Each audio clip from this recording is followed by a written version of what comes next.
सावकारच्या जाचाला कंटाळून किडनी विकणाऱ्या नागभीड तालुक्यातील मिंथूर येथील शेतकरी रोशन कुडे यांच्या वडिलांनी त्यांचा मुलगा सावकारी पाशात कसा फसत गेला आणि अखेर त्याला आपली किडनी का विकावी लागली याची माहिती सांगितली आहे.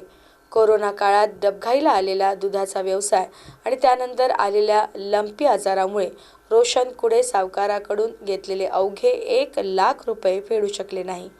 मात्र दुसरीकडे सावकार त्याला पद्धतशीर आपल्या जाळ्यात अडकवत राहिले. व्याजावर व्याज चढवत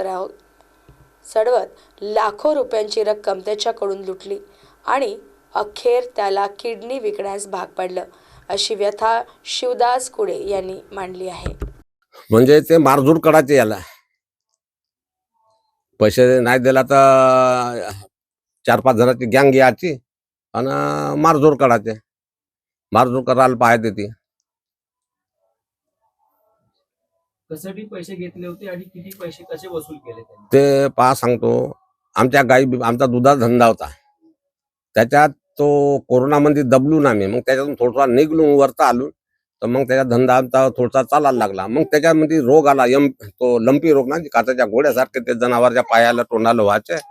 त्याच्यासाठी मग दूध बंद झाला. तर मग त्यांच्याकडून पैसे आणला. असे ठोक पैसे काही आम्ही त्याचे व्याजाचे पैसे आहेत ना, ते फोन पेने मारलेत. आता फोन पेची लिस्ट आहे माकर. फोन पेनं मारलेले पैसे नाही का, ते बँकेतून काढून आणलं. ते प्रति आहेत, पण ठोक पैसे 5 लाख का 4 लाख ते हाताने घेत नव्हते. त्याची काय मागणी करायला तुम्ही? ते प्रत्यक्ष आम्हाला फोन करा ना, तू आणून दे म्हणत. ठोक पैसे 3 लाख 5 लाख पैसे हाताने नव्हते घेत. आता मागणी काय आहे तुमची? इकडे पाहून बोला, इकडे पाहून बोला. आता मागणी म्हणजे पहा, आता आम्हाला आधार काही नाही, इकडे पाहून बोला. आधार काही राहिला नाही आम्हाला जीवन जगायला. होता नव्हता आमचा सगळा गेला, सोना नाना सगळं गेला. मी नोकरीवर होतो, सुखी परिवार होता माझा.